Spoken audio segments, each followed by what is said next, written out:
Friends good morning. ఈరోజు నేను రావి చెట్టు ఉంది కదా, అది నేను ఇంతకు ముందు కూడా చూపించాను. మా ఇంట్లో ఎలాగో లేచింది, చాలా పవిత్రమైనది అని చెప్తారు.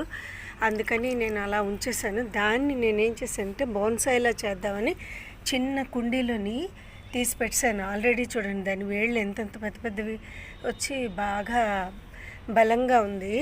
అందుకని దీంట్లో పెట్టేసి ఈ మట్టి మొత్తం వేసాను అనమాట. ఇదిగో ఆకులు కూడా కొద్దిగా ఈ తెల్లగా ఏవో ఉన్నాయి, సో క్లీన్ చేస్తున్నాను. ఇది ఏంటంటే మన హిందువులకి చాలా పవిత్రమైనది అని అంటారు కదా, అలాగే ఈ రావి చెట్టు చుట్టూరా ప్రదక్షిణలు కూడా మనం చేస్తాము. సో ఎలాగో ఇవి ఏ పక్షులో తీసుకొచ్చి పెట్టాయి కాబట్టి మన ఇంట్లోనే ఉంది, ఎందుకు మనం దాన్ని పడేయడం అని చెప్పి మొత్తం ఇదిగో క్లీన్ చేస్తున్నాను. క్లీన్ చేసి ఇదంతా బోన్సాయి లాగా ఇలా పెట్టాను చూడండి. ఈ విధంగా మనం ఇంట్లో పెట్టుకొని ఉంచుకోవచ్చు, పూజ చేసుకోవచ్చు.